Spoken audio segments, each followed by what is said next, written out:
Frères et sœurs bien-aimés, j'ai compté. Il ne me reste plus que 4 fois à vous parler.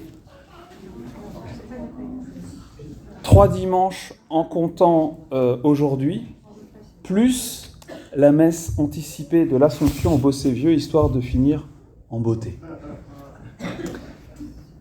Ça n'est donc pas encore l'heure des adieux, mais celle de dire des choses qui compteront après mon départ, oui, certainement. Des messages qui, peut-on l'espérer, résonneront encore quand je serai parti. En 1981, paraissait l'encyclique Evangelium Vitae, l'évangile de la vie, du grand pape Jean-Paul II, texte majeur du XXe siècle, tout auteur, toute source confondue, à lire, absolument, à lire, vraiment. Ce très grand saint, Jean-Paul II, y écrivait, je cite, « Nous nous trouvons en face d'un affrontement rude et dramatique entre le mal et le bien, entre la mort et la vie, entre la culture de mort et la culture de vie. La vie est toujours au centre d'un grand combat entre le bien et le mal, entre la lumière et les ténèbres. Le rejet de la vie de l'homme, sous ses diverses formes, est réellement le rejet du Christ. » Ces mots, écrits il y a 45 ans, n'ont pas vieilli d'un seul jour. Ils sont même plus actuels que jamais. Hélas, les choses n'ont fait qu'empirer depuis. Les tueurs et les tués vont se multiplier. Cela nous attriste, bien sûr, mais cela ne doit pas nous étonner. Car dans la parabole du bon grain et de l'ivraie, le bon grain et l'ivraie poussent ensemble. Jusqu'à la moisson, dit Jésus. Et la moisson, c'est la fin du monde. Donc nous n'en avons pas encore terminé, chers frères et sœurs, avec les progrès du mal. Mais Dieu merci, le bien n'est pas en reste, et à titre d'exemple, pensez qu'il n'y a jamais eu autant de saints et de saintes béatifiés, canonisés qu'à notre époque, en particulier les laïcs. On peut estimer à 1000 ou 1500 le nombre de laïcs béatifiés ou canonisés depuis l'an 2000, dont environ 900 martyrs, et parmi ces martyrs, même des jeunes, des enfants et même des bébés. Autrement dit, la sainteté est partout. La sainteté est partout dans le champ. Et ce champ, dit Jésus, c'est le monde. On nous pose souvent, à vous comme à moi, je présume, des questions sur le mal. Et je me suis rendu compte que beaucoup de ces questions trouvent des réponses ici dans les paraboles de Jésus. Les serviteurs du Maître vinrent lui dire « Seigneur, n'est-ce pas du bon grain que tu as semé dans ton champ? D'où vient donc qu'il y ait de l'ivraie ?» Autrement dit, d'où vient le mal? Toi, tu es bon, tu fais du bien, alors pourquoi le mal prospère-t-il? Pourquoi cette ivraie dans le champ? Et ici, nous voyons que les serviteurs semblent encore faire confiance au maître. Ils n'en sont pas encore à l'accuser d'être coupable de tout. Mais, quand même, on s'approche subtilement du terrible soupçon inoculé par Satan dans le cœur de tout homme. Ah, Dieu, s'il était bon, s'il y avait un Dieu, pourquoi ne ferait-il rien? Pourquoi ce mal? Réponse de Jésus. C'est un ennemi qui a fait cela. un ennemi. Et l'ennemi qui a semé le chaos, l'ennemi qui a semé l'ivraie, qui a semé le mal, c'est le diable, dit Jésus. Alors bien sûr, l'action mauvaise du démon suppose toujours l'acquiescement de la conscience humaine. Il est, le diable, comme dit l'Apocalypse de Jean, l'antique serpent, le diable ou Satan, comme on l'appelle, le séducteur du monde entier. Le séducteur. Il cherche notre acquiescement de manière fourbe, de manière maligne. Il est le malin, comme Jésus l'appelle. Il cherche notre acquiescement intime au mensonge, au mal, au péché, notre consentement délibéré. Si l'ivraie ne peut pas être enlevée avant la fin, les serviteurs ont demandé, veux-tu que nous arrachions l'ivraie ? Non, en enlevant l'ivraie, vous risquez d'arracher le blé en même temps. Si l'ivraie ne peut être enlevée avant la fin, c'est parce que Dieu ne s'autorise pas à empêcher l'homme de suivre ce tentateur caché et puissant. Et Dieu pleure avec les justes les conséquences du péché, conséquences qui font partie intrinsèquement du mal commis.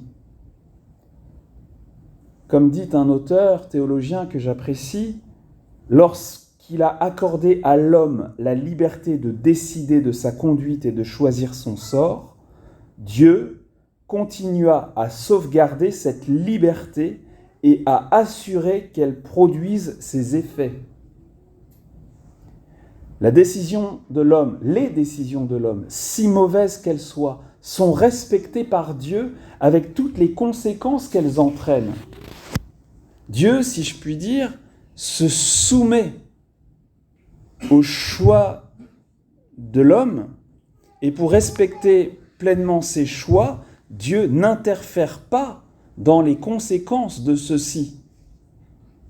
Les choix incluent les conséquences des choix. Autrement, les choix ne seraient pas réels.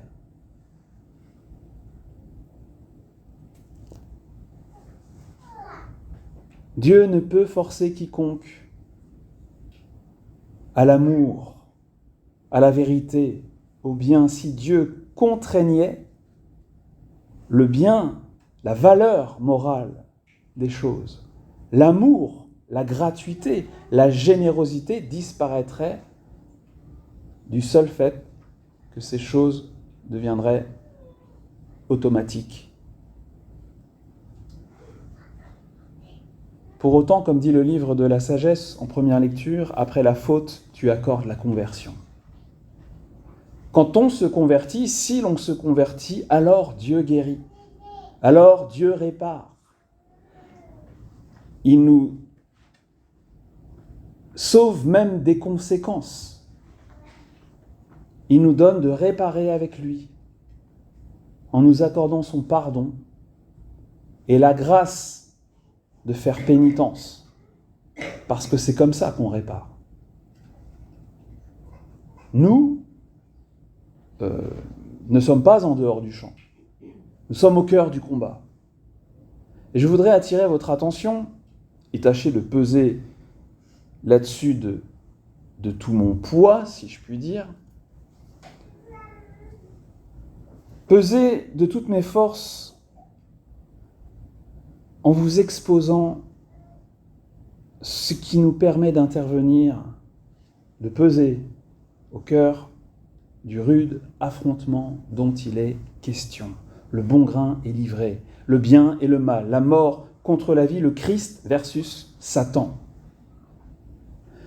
Vous comprenez bien, enfin j'espère, que les enjeux de tout ce dont il est question ici ne sont pas seulement politiques. Par exemple, l'euthanasie n'est pas qu'un drame politique. Il y a un enjeu beaucoup plus profond. Le combat politique, légitime et nécessaire au demeurant, est insuffisant.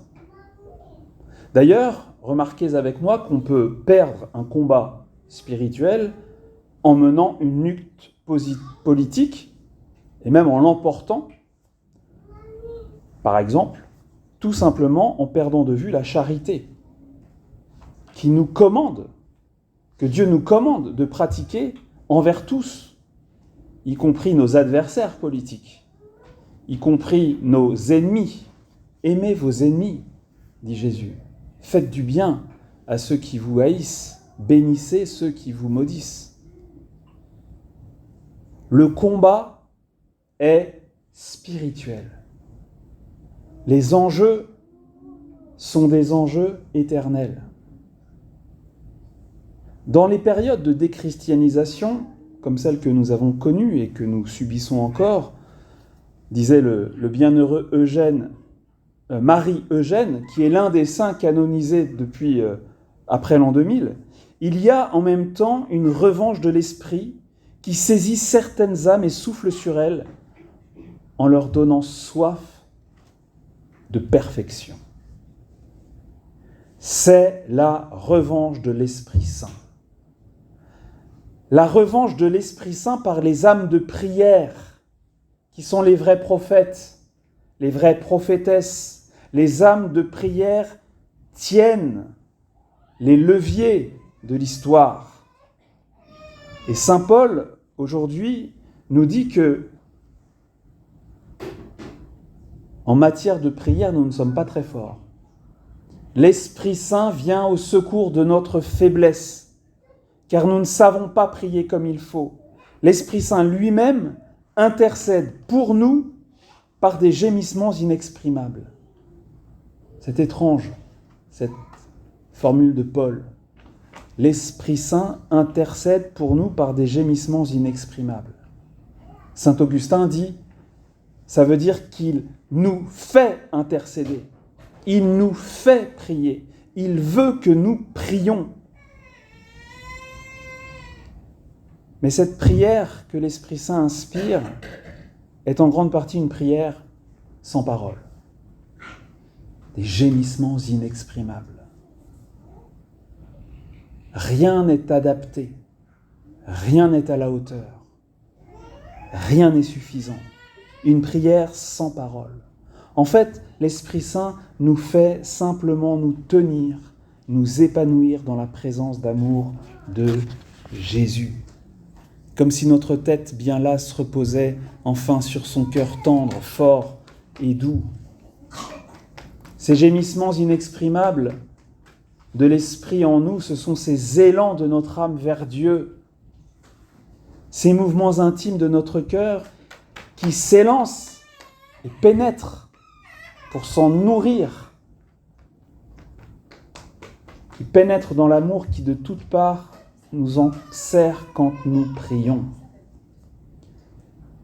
Si vous ne savez pas prier, si cette prière, ces gémissements inexprimables dont parle Paul pour vous, c'est du charabia, eh bien demandez, mendiez l'Esprit Saint, mendiez-lui de pouvoir goûter grâce à lui la douceur exquise du cœur de Jésus dans la prière. Le but de la prière, c'est pas prier. Le but de la prière, c'est de rencontrer Dieu. Si vous ne savez pas mendier l'Esprit Saint, ou demander qu'on vous apprenne, c'est un peu tard pour me demander. Et ce n'est pas faute de vous l'avoir proposé, d'avoir voulu vous guider dans cette adoration. Mais vous demanderez à d'autres. Vous demanderez parce qu'il le faut. Vous m'entendez ? Il le faut. Saint Jean-Paul II disait « Il faut un christianisme qui se distingue avant tout par l'art de la prière.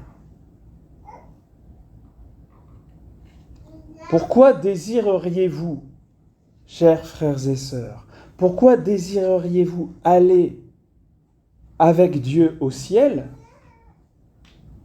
si vous n'avez pas désiré le rencontrer ici-bas, dans la prière? On trouve Dieu dans la prière. On goûte Jésus dans cette prière inexprimable que l'Esprit Saint donne seulement à celles et ceux qui prient. Voilà une parole pleine de sagesse d'un Père du désert. Dieu donne la prière à celui qui prie. Jésus, plein d'amour pour tous ceux qui l'appellent et qui nous assure d'ores et déjà de sa victoire, nous redit que le jour viendra où de l'ivraie, il n'y en aura plus. En attendant, nous la voyons qui prolifère et nous devons prier.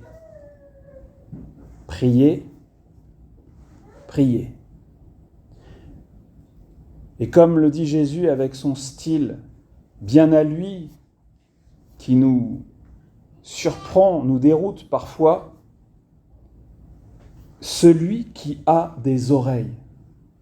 Je ne sais pas s'il y en a parmi nous ce matin. Celui qui a des oreilles, qu'il entende. Amen.